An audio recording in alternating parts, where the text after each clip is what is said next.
friends, to another Tuesday Crafternoon here at the Waco-McLennan County Public Library. I'm Miss Jackie and I'm happy to bring you another craft that you can make at home. Well, remember last week we said we were going to make a luminary. It's going to be a jar that we put a light inside, and it would be kind of like a little night light. So I picked this a little one to work with, but we also have this size. It can be any size you want. Just make sure to clean it out before you start your craft. I have some tissue paper here for us that we cut into these little pieces just like this. And to see if it might make a good covering for your jar, just make sure you can see through it. Now, the other thing I brought with me today is some Mod Podge. Now, this is special kind of glue that dries very clear that you can see through. Do you have some of this at home? If not, don't worry. At the end of the video, we'll have some links that show you how to make your very own version of this so you don't even have to go out to the store and buy some. Okay, open up our glue. And I'm using a sponge brush today, but any brush that you have would work. I would say even your fingers could work too, but that might get a little bit messy. So for today, we're going to go ahead and use our brush. We just dip our brush into our glue just like this, and we're going to put a thin layer on our glass. See, not thick at all. And that's the trick, everyone. Make sure your glue is nice and thin. Too much glue and it would be hard to see through.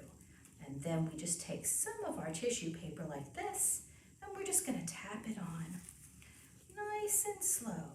And they don't have to be the same size, the same shape, and it's okay if you layer your colors just like this.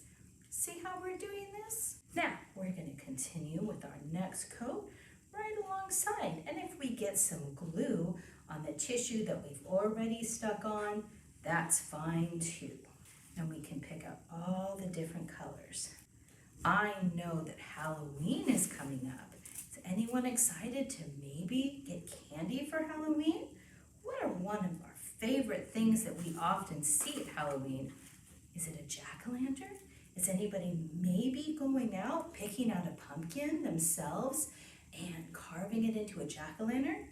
What do you think if you made this all orange instead of using different colors? Do you think you could make this look like a jack-o'-lantern if you covered him all in orange and maybe even use some black construction paper to cut out eyes and a goofy, toothy grin? We're going to keep going till we get it all covered in one layer of glue and paper.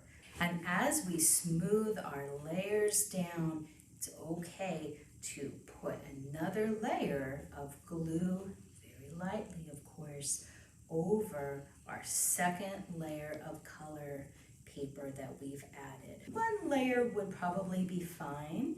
You'll get a lot of see-through with it, but to really get some of the fun, different colors showing through, kind of like stained glass, I always recommend maybe putting 2 layers on. When you get more than 2 layers, sometimes it's hard to see the light through the glass. But we'll just wait a couple of hours for this to dry, and it will be all ready. Now, as you can see, I made this side all orange. If you like the idea of maybe doing a jack-o'-lantern out of your jar, or all the different colors like stained glass, or all the colors of fall that you might see outside when you go exploring. And we have these special lights that we put inside just to show you what this would look like. Now, these have a little battery inside, so they're actually very safe for us to use. So we're not actually using an actual candle with any fire. This is a very safe little LED light that we purchased, but you can use anything you like. And I just drop that down in. All right, we'll say goodbye for now, friends. We'll see you next week where we're going to be making our very own spider's web. So, does anybody think that spiders are spooky? I kind of do, but they're also our friends in many ways. So until next Tuesday's Crafternoon, we'll be making a spider. We say goodbye and hope you have a great day and hope to see you soon here at the library.